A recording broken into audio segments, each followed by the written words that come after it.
آپ کے چہرے پر سوجن کیوں ہوتی ہے اور اس میں کمی کیسے کی جا سکتی ہے؟ ٹک ٹاک پر ایسی بہت سی ویڈیوز گردش کر رہی ہے جن میں کورٹیسول فیس چہرے پر سوجن کی ایک مخصوص طبی حالت کے بارے میں بات کی جا رہی ہے۔ ان ویڈیوز کو بنانے والے کچھ افراد وٹامنز، غذائی سپلیمنٹس اور اس سے چھٹکارا پانے کے کئی طریقوں کو فروغ دیتے ہیں جن میں متبادل طریقہ علاج بھی شامل ہے۔ لڑکیاں اور خواتین ان طریقوں کو آزماتے ہوئے اپنی پہلے اور بعد کی تصاویر پوسٹ کر رہی ہے۔ اکثر اس مواد کے تخلیق کار ڈاکٹرز ماہرین نہیں ہیں، تو کورٹیسول فیس کی اصطلاح کا اصل مطلب کیا ہے اور کیا یہ کوئی بڑی طبی بیماری ہے؟ اس سوال کا جواب دینے سے پہلے ہمیں کورٹیسول نامی ہارمون کے بارے میں جاننا ہوگا۔ کورٹیسول کو انسانی جسم کا اہم سٹریس ہارمون قرار دیا جاتا ہے۔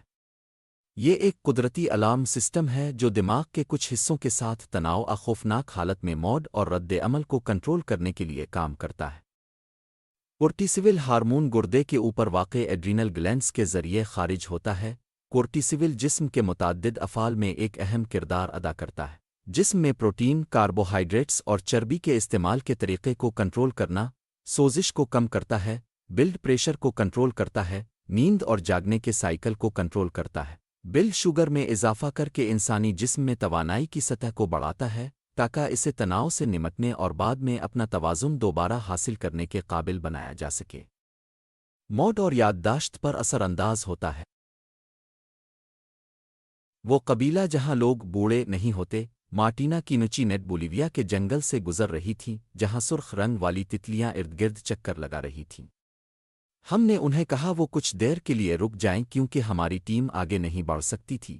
مارٹینا کے شناختی کارڈ کے مطابق ان کی عمر 84 برس تھی، مگر 10 منٹ کے اندر ہی انہوں نے مقامی یوکا نامی پھل والے 3 درختوں کو جڑ سے اکھاڑ پھینکا اور اپنے چاقو کے 2 وار سے نرم تنے والے اس درخت کو 2 حصوں میں کاٹ ڈالا۔ انہوں نے اپنی کمر پر بڑی تعداد میں پھل لادا اور جنگل سے اپنے گھر کی طرف چلتی بنے۔ مارٹینا نے یہاں پر کاساوا، مکئی، کیلے اور چاول کی کاشت کر رکھی ہے۔ مارٹینا اس 16,000 نیم خانہ بدوش مقامی کمیونٹی، جسے مقامی زبان میں چیمانے پکارا جاتا ہے، کا حصہ ہیں جو ایمازون کے جنگل میں مقیم ہے۔ یہ مقام بولیویا کے دارالحکومت لا پاز کے شمالی میں کوئی 600 کلومیٹر دوری پر واقع ہے۔ سائنسدانوں کے مطابق اس کمیونٹی کے لوگوں کی دل کی شریانیں بہت مضبوط ہیں اور ان کی ذہنی عمر باقی لاطینی امریکہ، یورپ اور دیگر دنیا کے ممالک کے نسبت کم رفتار سے بڑھتی ہے۔ وہ جادوگرنی جس نے پودوں کی مدد سے 2 لڑکیوں کے پراسرار قاتل کا کھوج لگا لیا، یہ سنہ 2002 کی بات ہے۔ وہ گرمی کا موسم اور اتوار کا دن تھا۔ جیسیکا چیپمین اپنی بہترین دوست ہولی ویلز کے گھر گئی تھی جہاں دونوں ساری دوپہر کھیلتے رہے اور شام 6 بجے کے قریب دونوں ٹافی خریدنے نکلے، لیکن وہ پھر کبھی واپس نہیں آئے۔ 4 اگست سے شروع ہونے والی تلاش برطانیہ کی تاریخ کی سب سے بڑی تلاش میں سے ایک تھی، جس میں کیمبرج شائر کے محلے کے رضاکاروں کی مدد شامل تھی، یہاں تک کہ قریبی فضائی اڈوں پر تعینات امریکی فضائیہ کے اہلکاروں نے بھی تلاش میں مدد کی۔ پولیس نے ہر ممکنہ سراغ پر کام کیا اور میڈیا کا مؤثر طریقے سے استعمال کیا۔ انہوں نے اس بات کو یقینی بنایا کہ ان 2 10 سالہ لڑکیوں کی گمشدگی عوام کی نظروں میں رہے۔ میڈیا میں والدین کی طرف سے ان کی واپسی کے لیے اپیلیں کی گئیں اور معلومات دینے والوں کے لیے انعامات کا اعلان بھی کیا گیا۔ جو دن گزرتے گئے لوگوں کی تشویش بڑھنے لگی اور لوگ ان کی سلامتی اور زندہ ہونے کی دعائیں کرنے لگے۔ لیکن جیسیکا اور ہولی کی گمشدگی کے تقریباً 2 ہفتے بعد لوگوں کی امیدیں دم توڑنے لگیں۔ ایسے میں ایک دن جنگل میں کام کرنے والا ایک سرکاری اہلکار، جس نے کچھ دن پہلے جنگل میں ایک غیر معمولی اور ناگوار بو محسوس کی تھی، 17 اگست کو اس کا پتہ چلانے کے لیے اس طرف نکلا۔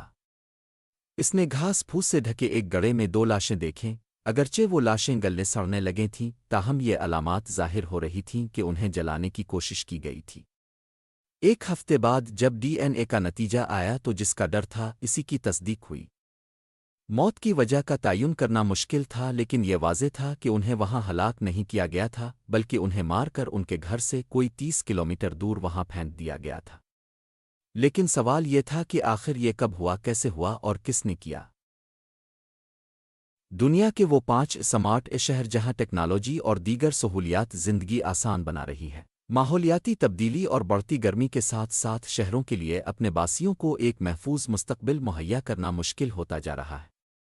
لیکن وہیں کچھ شہروں میں ایسے اقدامات لیے گئے ہیں جن کی وجہ سے وہاں رہنے والوں کو اپنا مستقبل روشن دکھائی دے رہا ہے۔ سمارٹ سٹی کہلائے جانے والے یہ شہر باقیوں کے لیے مثال قائم کر رہے ہیں۔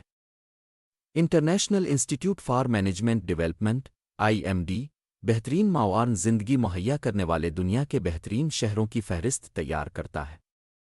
اس فہرست کو تیار کرتے ہوئے ہر شہر کی معیشت اور ٹیکنالوجی کے شعبے میں ترقی کو مد نظر رکھا جاتا ہے۔ یہ فہرست سمارٹ سٹیز انڈیکس کہلاتی ہے۔ اس سال IMD نے اپنی 5ویں فہرست سمارٹ سٹیز انڈیکس 2024 شائع کی ہے، جس کے لیے 142 شہروں کے باسیوں کا انٹرویو لیا گیا ہے۔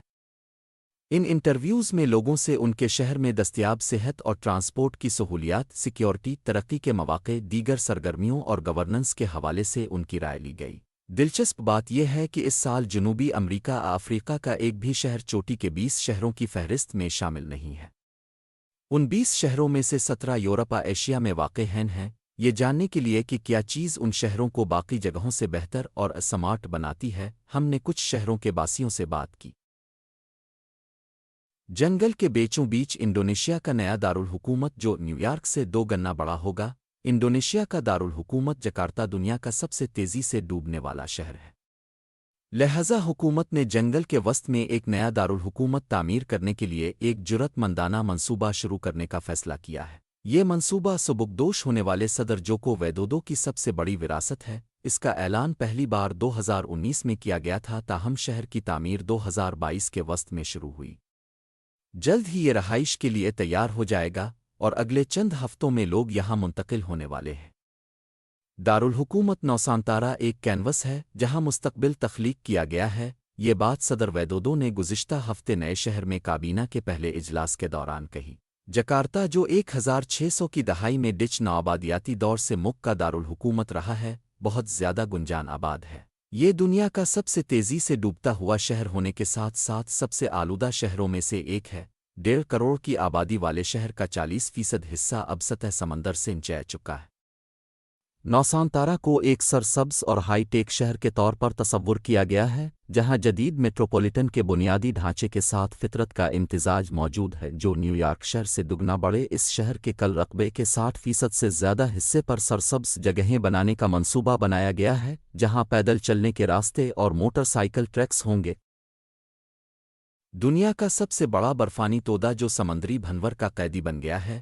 اب یہ بات تو یقیناً جانتے ہوں گے کہ دنیا کا سب سے بڑا آئس برگ برفانی تودا A23A ہے، لیکن یہ بات کئی لوگوں کے لیے نئی ہوگی کہ A23A کے ساتھ کچھ ایسی منفرد بات ہوئی ہے جس نے دنیا کی توجہ اپنی جانب کھینچ لی ہے۔ یہ برفانی تودا گزشتہ کئی مہینوں سے انٹارکٹیکا کے بالکل شمال میں ایک ہی مقام پر گھوم رہا ہے، جبکہ اسے ان دنوں ارض کی سب سے طاقتور بحری رو کے ساتھ تیزی سے سفر کرنا چاہیے تھا۔ سائنس دانوں کا کہنا ہے کہ لندن کے رقبے سے دگنا بڑا یہ آئس برگ سمندر میں ایک بڑی بھنور جیسی چیز کے اوپر پھنس گیا ہے۔ سمندری ماہرین اس صورتحال کو ٹیلر کالم اور ممکن ہے کہ A23A کئی برس تک اس قید سے آزاد نہ ہو سکے۔ خلا سے نظارہ اسے اب تک زیادہ گرم پانیوں کے لیے روانہ ہو جانا چاہیے تھا۔